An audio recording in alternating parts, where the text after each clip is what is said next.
I'm gonna go take the money out. I don't care. They bounce every check they wrote for the month.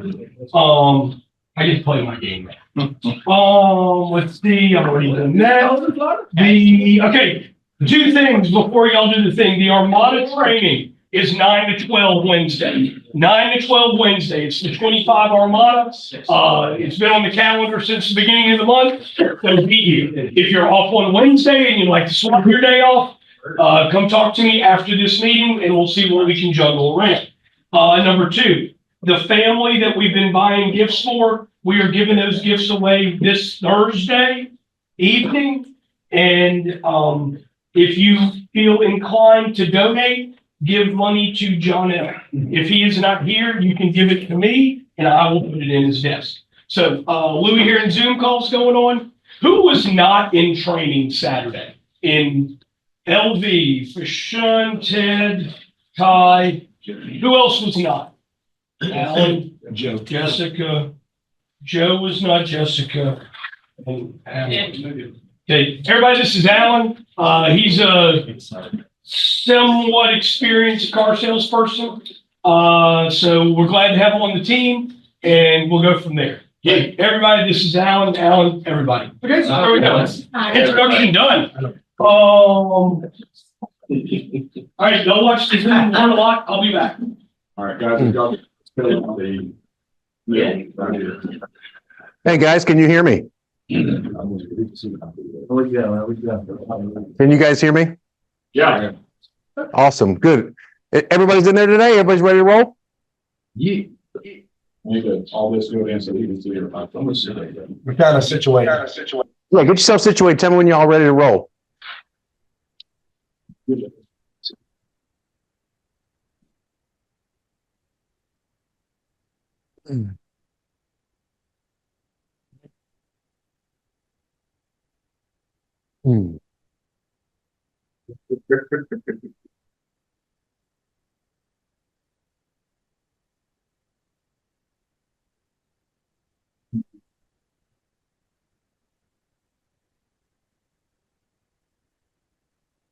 Y'all ready to get started? Yeah. Awesome, cool. Let me share the screen real quick and let's talk just briefly. Let's see where we're at here. Everybody see the scorecard on the screen? Yeah. Okay, cool. So Ryan, you in the room, buddy? Yeah. Talk to me, man. You got 4.5 out, man. You're leading the board. To what's going on with you? What are you doing? What's making an impact? What's making a difference? Service. Are you working hand to hand with service, or are you doing the service calls? Service call. Beautiful. All right, cool. We got a few folks on the board that still got to get going. Hunter and Joe, you got to get moving. LV, you got to get moving. And then Jessica, you got 2.5 out. What's going on? What's going on with you? You working some Facebook, some social media? I mean, we're sitting on the 9th, but actually through 7 days of business, so we're not too far out of round, but we definitely got to catch a gear. How things going for you, Jess? It's going pretty good. It's just trying to stay on top of everything, really. Yeah. So this morning, let's just start off. I got a lot of stuff to cover. I don't know if you can see the board, but I've got a couple different angles I want to throw at you. But I want to talk to you briefly just as we get started about habits, really creating habits. You know, whether we're trying to build a good habit or you're trying to eliminate a bad habit. At the end of the day, everybody in the room's got a habit, right? If you think about how you start your day, if you think about if we're practicing the stuff that we're supposed to be doing to get better, or we're not practicing, either one of those is a habit, right? If you're working out daily, or if you're not getting to the gym daily, either one of those are a habit. And I think so many times, and you guys are like me, you're focusing on every day, trying to get better, doing some things that you need to do, and you keep working on moving the steps forward, and then you run into those roadblocks. So I just want you to conceptually understand, just think of it's almost like the seed principle, right? When you think about it, you plant a seed, seed goes in the ground, right? All the work for that seed is done underground. It's in the dark. Nobody sees the seed. It's in the ground. It's in the dark. It's in the soil. But over time, as sunlight and rain and that soil nurtures it, then obviously that seed grows and nurtures. And I think it's important for you guys to understand just the principle that if we're looking for immediate results through something, we've got to nurture, we've got to grow. It needs water, it needs sunlight, it needs consistency. All we're doing is setting ourselves up for failure, right? I can tell you personally, like even when I'm in the gym and I'm in the gym for 2 months and I don't see the results I'm looking for, man, it can be discouraging. I'm not even gonna lie to you. It can be discouraging. At the end of the day, I do understand the principle that small steps of consistency over time pay big results. So I share that with you guys because you are the sum of your habits. Your habits reflect your values, and more importantly, or maybe not more importantly, but as equally, it also affects, it reflects your commitment. So I want to start off just by understanding we're working on these habits. We're working on these things that we got to do to get better. And you've got a 30-day commitment sheet. You all know kind of what the game plan looks like. And this is a game between you and you.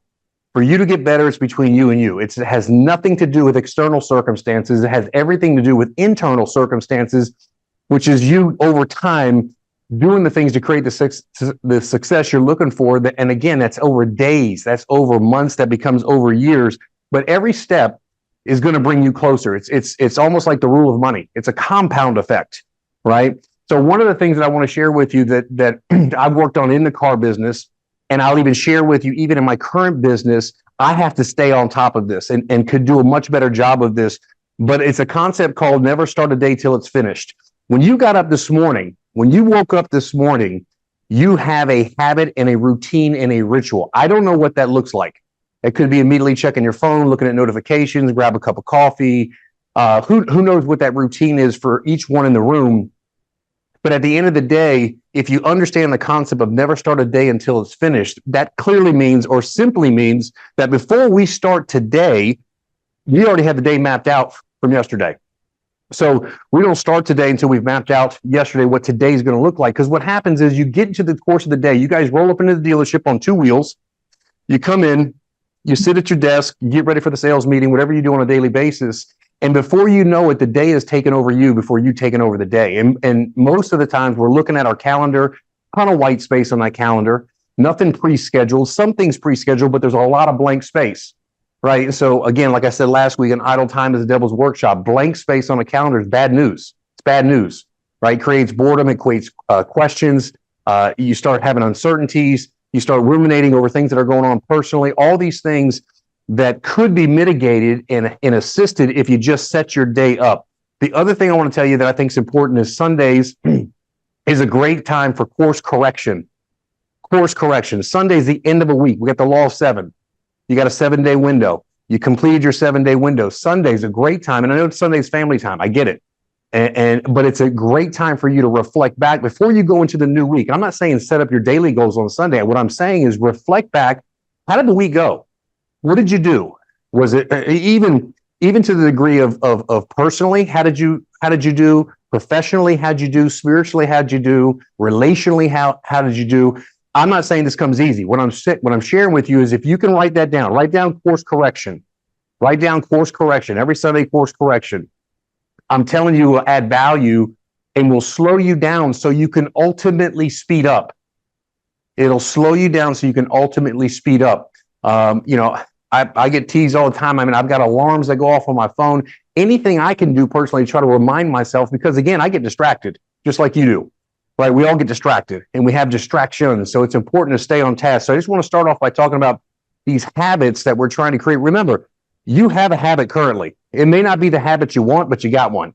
And especially when it comes to what we're talking about today, work-wise, you've got habits that need to be instilled to get you where you want to be. Remember, if you look at the law of 7, most of you, if I pulled up the scorecard again, most of you have like 1.8, 2.3, 2.5 cars a week to hit the goal that you set for the month of December. A lot of the goals were 10, 12, 13. Extremely achievable goals.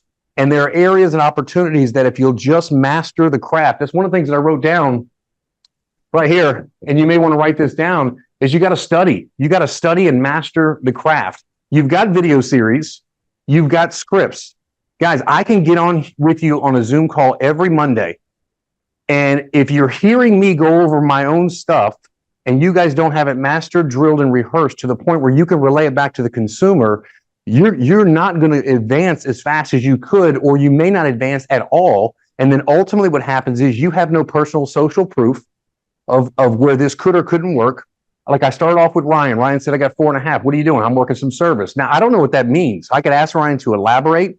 Does that mean he's calling 5 a day, 3 a day, 2 a day, 10 a day? I don't know what that looks like. What I am saying is you can make advancements, but we're going to have to study and master the craft. You're in the car business. You're in the selling business. It requires relationships. It requires closing techniques. It requires enthusiasm, attitude, product knowledge, basic core fundamentals that most of you already know this.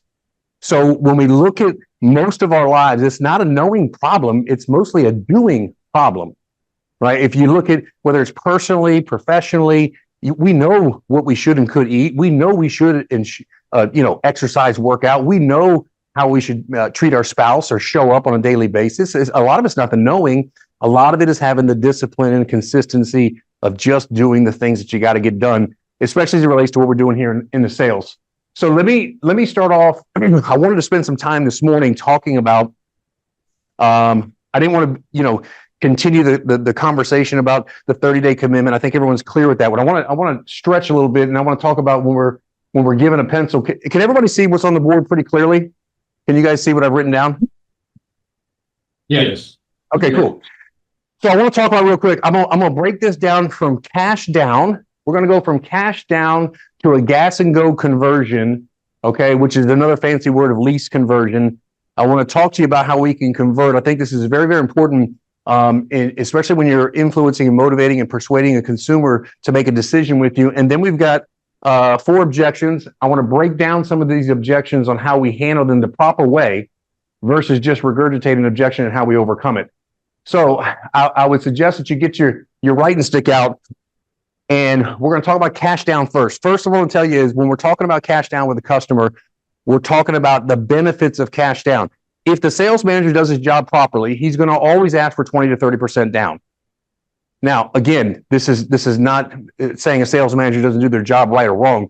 If we're doing the job properly, we're going to ask for cash down because ultimately when we're negotiating with a customer, cash down and payments ultimately where things kind of come to the crux, and that's what closes the car deal. We can talk about trade. We can talk about the selling price and discount and term and rate. All those factors all still come down to one thing. If they're financing a car, it's about the payments. So number one, if you get a pencil and you've got 20 to 30% down, you've got a $25,000 car, every pencil should have at least $500 to $7,500 cash down. If you don't know how to explain with positivity, enthusiasm, and encouragement to the consumer of why they should consider putting $7,500 down, that's an issue. We go back to what I said earlier. We got to study and master our craft, right? So this is just one small component of putting a car deal together. But as I go through this with you, and I want you to write some things down that catch your eye. Let me just go over the benefits first of cash down, and then let me explain it to you. So the first thing is, obviously, when you put cash down, the first thing is you get lower finance charges. If a consumer is financing less money, they're paying less finance charges. Okay, number one, they get lower finance charges. Obviously, what most people say when we have cash down, we're going to lower our payments, which is true, right? You put 10 grand down, $7,500 down, obviously you're financing less. You're going to pay less in terms of a monthly payment. But number 3 is better terms.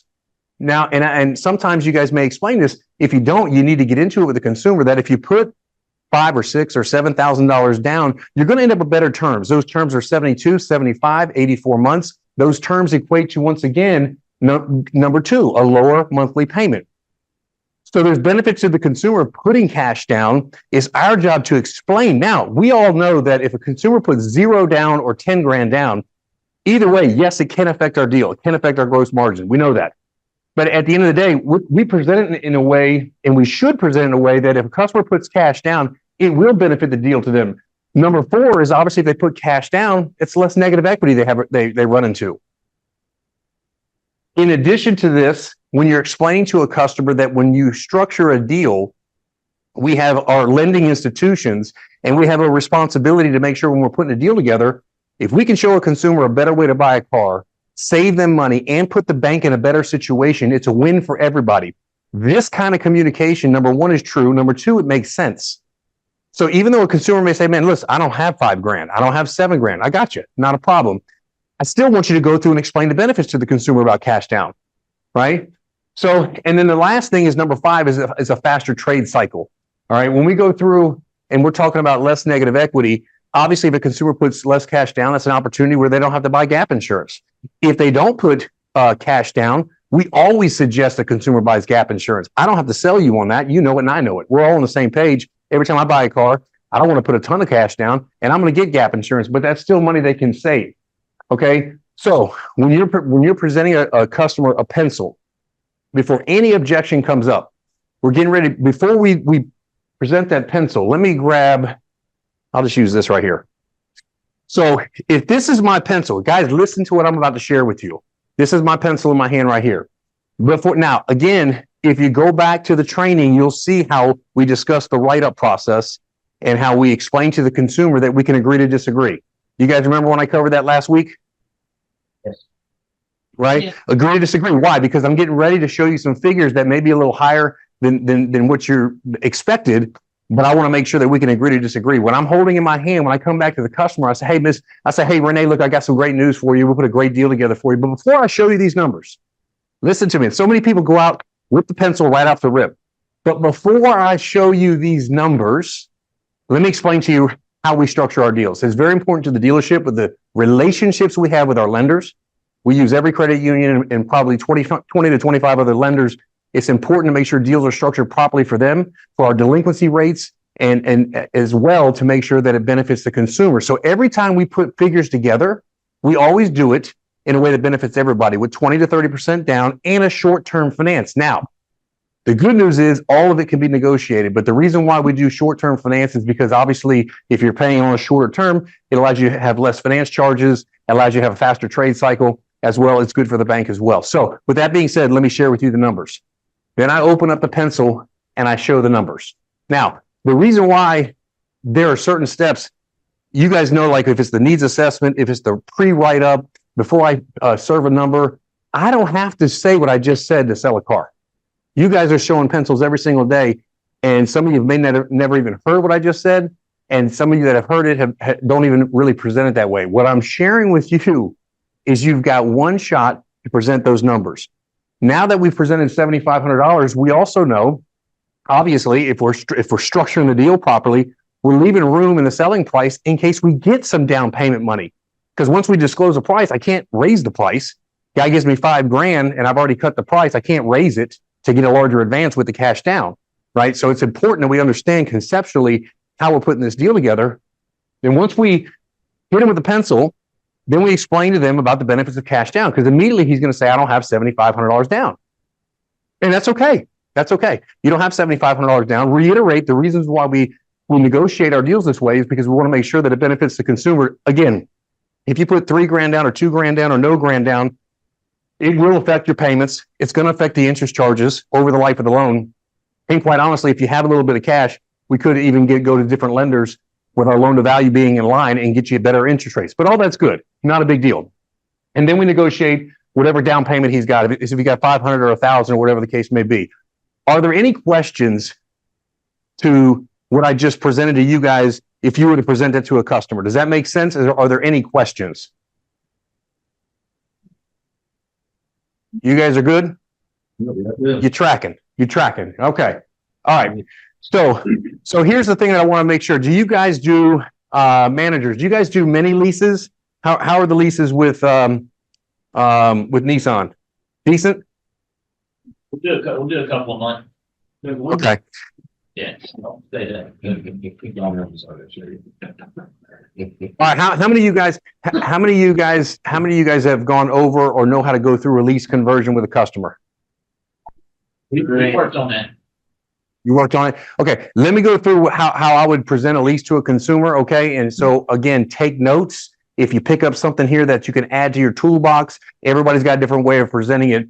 But I'm going through cash down and the customer says they don't have any cash down, or maybe I'm fighting on the payment. Then I may say, hey, listen, would you mind if I share with you our gas and go program? It's a way to own a vehicle for a shorter period of time that typically will reduce the payments since we're talking about payment, and allow you to be in a position to where, quite honestly, depending on how many miles you drive, have zero negative equity. Are you open-minded to hearing the Gas and Go program to reduce your payments? Most time they'll say yes.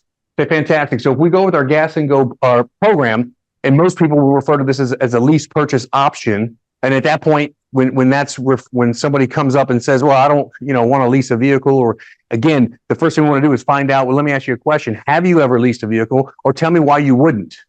And most of the time people wouldn't lease a vehicle is typically because someone in their family told them, leasing's not good, you never own it, or all those variable factors, right? So what you want to make sure you let a customer know is, hey, listen, the best part about a lease purchase, again, all we have is our closed-end lease. Closed-end leases is all we do. Back in the 80s, there was open-end leases. Y'all need to write that down because this is part of the education to a consumer. When leasing first started, there was open-end leases. They weren't closed-end. Closed-end leases means you got options at the end. You got these 4 options I'm going to explain to you. Open-end lease means the dealer could make the payoff whatever they wanted. That's where people got hammered in the 80s on leasing. Okay? We no longer do those. All right? They're all closed-end leases. So the benefit to you is you have 4 different options when it comes to this automobile. At the end of the term, not only were you paying a smaller payment, getting more features, more equipment for less money, you've got 4 options. The first option you have, and Mr. Customer, I want you to really dial in this. And again, Sharpie and a piece of paper. I'm writing this out, okay?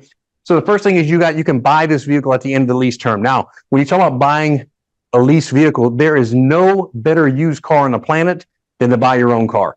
Period. You know the miles, you know the servicing, you know the maintenance, you've driven the car. It's a beautiful situation. That's option number 1. Number 2 is you can actually sell the car.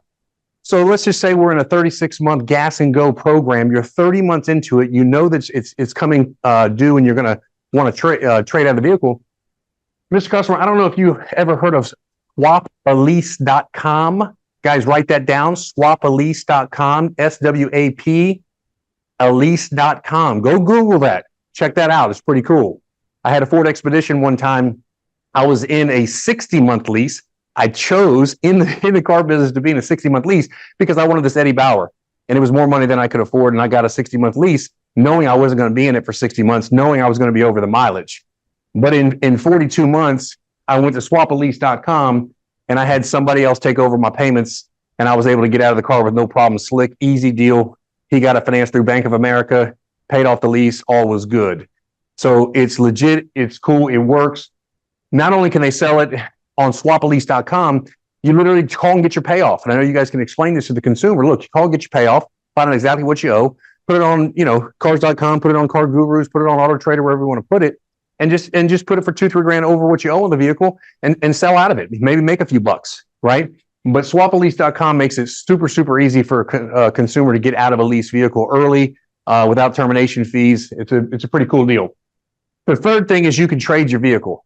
The vehicle. So even though you're in a Gas and Go program, even though you're in this lease purchase, you can literally trade the vehicle, and trading the vehicle is no different than if you were buying a car. So Mr. Customer, what I want you to understand is when a consumer, if you come in today and you're trading your car, I don't tell my manager, hey, this is a lease car, it's a purchase car. It's irrelevant to the manager because the car has a value based on its mileage, its condition, and how it drives. Period. It has a value. And in a lease and in a retail purchase, you have a payoff. You have a payoff and the car has a value. So when you talk about experience and negative equity on a trade-in, whether you lease it or buy it, typically your negative equity is going to run you real close either way. Kind of like the scenario we're dealing with today. You have some negative equity and it's a purchase vehicle. But the reality is you bought this car for 72 months and you're trading it early and you don't have a title now. So you don't even own the car, but yet you're still trading it early. So again, the only benefit had you leased this vehicle, your payment would have been $150 cheaper and you'd have saved over 36 months, another $5,000. But you chose to buy it, even though you don't have a title and you're trading it early and you paid more money for it. So again, it's a great benefit. Our Gas and Go program works out fantastic. And you can trade it. The last option is a pretty cool option. If by chance you do drive less miles, 10,000, 12, 15,000 miles a year, you physically can turn this car in at the end and experience no negative equity. Give it back, let the bank wholesale the car and let them deal with it. And all you're responsible for is any overage in miles. If you're in the mile range, you're good. You're good to go. So again, our Gas and Go program, in my opinion, is a great way to go if you want to buy more car for less money. if you want more features for less money. And more importantly, if you know you're going to trade a car in 2, 3, 4 years, you know this isn't going to be the last car you ever buy, it'd be foolish not to at least be open-minded and consider it. Now, if you want to do a purchase, we probably can. It'll probably only cost you $150, $200 more a month. But hey, that's your choice, your decision. So when you're talking about cash down and we're talking about too high of payments, I always want you to consider to go. And again, in Sales to CEO, that lease conversion that I just gave you is in Sales to CEO. All the options, the PDF, all 4 bullet points, it's all there. Print it off, go through it. But let me go back to what I said here. Study and master your craft. Guys, we're going to cover 4 objections here today. I'm going to show you exactly how I would handle them. They're going to sound good. They're going to sound pretty neat. Some of them you heard, some of my approaches you've heard. At the end of the day, if you don't study, don't practice, don't drill, and don't say it similarly to how I say it, you're not going to get better and have more closures. So you can learn the Gas and Go program and you can present a lease presentation, but if you don't have it memorized, you don't know how to explain cash down and how it benefits the customer, how it benefits the banks, and why we structure our deals, right? If you get ready to, when I do events, like give you a great example. I'm at a Nissan store in Tifton right now, and I'm doing an event, right? And we're again, I may be desking 25 deals in a day. And every single time I tell my sales guys when they're getting ready, I say, look, when you go present this pencil, fold this sheet up, do not go over it because you've got $7, $8, $9, $10, $15,000 cash down and $6, $7, $8, $900 payments. Before you hit them with a pencil, please explain to them the reasons why and the benefits of why we structure the deal this way with cash down and shorter term. Okay. Here's what I know. If you're looking to make the margins you need to make, you need to have a little bit of cash down. And then again, explain to the consumer it's a shorter term, even if the term in the structure is already at 60 months. When the customer's open-minded to say, hey, listen, I'll go longer term. I can't pay that payment. I'll go longer term. The deal should be structured in such a way that once you get them to go on a longer term, your growth should be almost the same if you can capture any kind of cash down on the deal. So what I'm sharing with you is extremely important. Before I move on, I want to ask you guys a question. As it relates to cash down, as it relates to the lease conversion, give me some dialogue of what you guys run into, roadblocks. Do you understand what I'm saying? Can you add some value to the conversation so we can kind of have some dialogue, or is everybody 1000% clear and know exactly how to explain all of it? How about my managers in the back of the room? Talk to me about the opportunities and the benefits of explaining cash in a negotiation or lease conversions. I mean, we go over it already anyway. It's every pencil they hit, they go out with 20% down, and we're always harping on them about swapping over to leasing. So, okay. So one thing that I would do, and believe it or not, it doesn't take a ton more time, especially if the payments are substantially different, is you could go out there with 2 pencils, one lease pencil, one purchase pencil, put the lease pencil behind the purchase so the sales guy has it ready to go. So when we're talking about the payments are too high, we've got another alternative you may want to consider, and it's our Gas and Go program. And if you don't mind, I'd like to share it to you. If you want to save an extra, $150 or $100 a month, I got a way to go. Are you open-minded to hearing about our Gas and Go program? Then they can flip the other paper over, and now they got a lease and they got a purchase right there ready to go. Again, these are the small details. If we're only working, if we got 9 customers in the showroom throughout the course of the day, we're only working 7 car deals today, or 8 car deals, or 4 car deals. We should have ample time to take advantage of printing the assets. We're selling a used car. Man, we should be printing fueleconomy.gov. We should be printing all the assets. Go out there with a pencil, have everything you need ready to go, so we can put our best foot forward and try to close that deal while we've got them in hand. Let me just go over this one thing, and again, maybe Ryan can speak to this. I want to just cover before I get into some of the objections for you guys.